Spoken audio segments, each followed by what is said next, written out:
जादुई गाय की कहानी।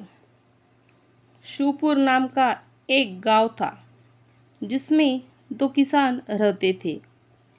वह एक दूसरे के बहुत अच्छे दोस्त थे। वह दोनों बहुत अमीर थे। उनके पास तीन तीन खेत थे। उनके पास कई गायें और भैंसें भी थी। वे उस गांव के सबसे अमीर किसान थे। वह इतनी अमीर होने के बावजूद भी खुश नहीं थे। इससे भी बहुत अमीर बनना था। उस गांव में इन दोनों किसानों के अलावा और एक किसान था जो गरीब था। उसका एक छोटा सा खेत था और एक गाय थी जिसे वह बहुत प्यार करता था। गरीब होने के बावजूद भी वह बहुत खुश रहता था। वह अपना जीवन शांति के साथ जीता था। वह सोने के वक्त भगवान को याद करता और उसके पास जो कुछ भी है उसके लिए भगवान को धन्यवाद कहता था। वह दो अमीर किसान उस गरीब किसान को हमेशा खुश देखते थे। उसे इतना खुश देखकर वह इस सोच में पड़ जाते हैं कि यह इतना खुश कैसे है, जबकि वह हमसे बहुत गरीब है। उसके पास ज़्यादा धन भी नहीं है। उसके पास हमारी तरह ज़्यादा खेत या गाय भैंसे भी नहीं है। तब भी वह इतना खुश कैसे रह सकता है? वह दोनों जब भी उसको मिलते तब उसका बहुत मजाक उड़ाते। वह उससे अपने धनवान होने का दिखावा करते। वह उसकी गरीबी का मजाक उड़ाते। फिर भी वह गरीब किसान उनको कुछ भी नहीं कहता। उस पर उसकी मजाक का कोई भी प्रभाव नहीं पड़ता। इससे वह अमीर किसान क्रोध में आ जाता।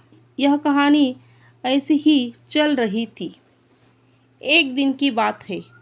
उन अमीर किसानों ने उस गरीब किसान को दुखी करने का सोचा।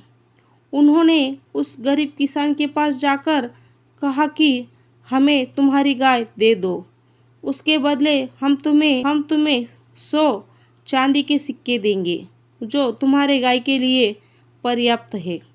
उस किसान ने गाय बेचने के लिए मना कर दिया क्योंकि वह अपनी गाय से बहुत प्रेम करता था। इसलिए वह किसी भी कीमत पर अपनी गाय को बेचना नहीं चाहता था। गाय को बेचने के लिए उस गरीब किसान का इनकार अमीर किसानों को पसंद नहीं आया। उन्होंने बदला लेने की ठानी।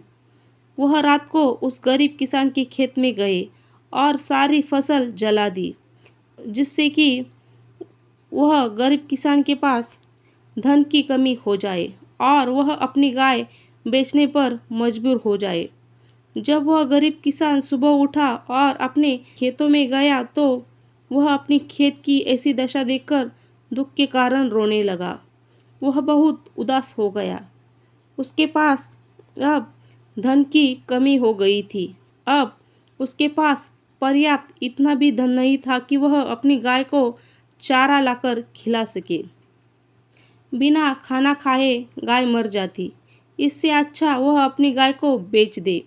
इसलिए उसने अपनी गाय को बेचने का तय किया। वह अपनी गाय को लेकर दूसरे गांव बेचने के लिए गया। उसने अपने साथ 10 चांदी के सिक्के भी लिए। वह रास्ते में एक जंगल आया। उसने सोचा कि किसी ने मुझको हमला कर दिया तो मेरे चांदी के सिक्के वह लेकर चला जाएगा। इसलिए उसने चांदी के सिक्के की पोटली गाय के गले में बंधी, घंटी में बांधकर छिपा दी। थोड़ी देर में मुसाफरी करने के बाद वह थक गया। इसलिए उसने एक सराया मुसाफिर खाना में आराम करने का सोचा। उसने अपनी गाय को सराय के बाहर बांध दिया। वह बांधकर सराय में चल गया। उस गाय की पोटली में से एक चांदी का सिक्का गिर गया, जिसे उस सराय के मालिक ने देख लिया। उसको लगा कि यह एक जादुई गाय है जिसमें से चांदी के सिक्के निकलते हैं। यह चांदी का सिक्का भी उसी गाय से निकला है। जब वह गरीब किसान आराम करके सराय से बाहर आया तब उस सराय के मालिक ने उससे पूछा कि आप कहाँ जा रहे हो? तब उस गरीब किसान ने जवाब दिया कि वह अपनी गाय को बेचने दूसरे गांव जा रहा है। यह सुनकर वह सराया तब उस गरीब किसान ने जवाब दिया कि वह अपनी गाय को बेचने के लिए दूसरे गांव जा रहा है। यह सुनकर वह सराया का मालिक खुश हो गया। उसने कहा कि अब आपको दूसरे गांव जाने की ज़रूरत नहीं है, मैं आपकी गाय को खरीद लूँगा। उसने उस किसान को 1000 चांदी के सिक्के दिए और उसे अपनी गाय को देने को कहा। यह मूल्य उस गाय के मूल्य से बहुत अधिक था। फिर भी उस किसान ने भगवान का संकेत समझकर उस गाय को सराय के मालिक को दे दिया। वह किसान खुश होकर अपने गांव वापस चल गया। वह अपने घर जाकर बैठकर चांदी के सिक्के गिनने लगा। वह दोनों अमीर किसान आए और उस गरीब किसान के पास 1000 चांदी के सिक्के देखकर चौंक गए। उनसे उस गरीब किसान ने पूछा कि तुम्हारे पास इतने सारे चांदी के सिक्के कैसे आए? तब वह गरीब किसान मुस्कुराते बोला कि उस गाय के बेचने पर इतने सारे सिक्के मिले। अब वह इन सिक्कों से बहुत सारी गाय खरीदेगा और उससे बहुत ज़्यादा धन कमाएगा। उनकी चाल उल्टी पड़ गई। यह जानकर अमीर किसान दुखी हो गए। तो दोस्तों, ये थी आज की कहानी। दोस्तों, अगर आपको यह कहानी पसंद आए तो कहानी को लाइक कीजिए और चैनल को सब्सक्राइब कीजिए। धन्यवाद।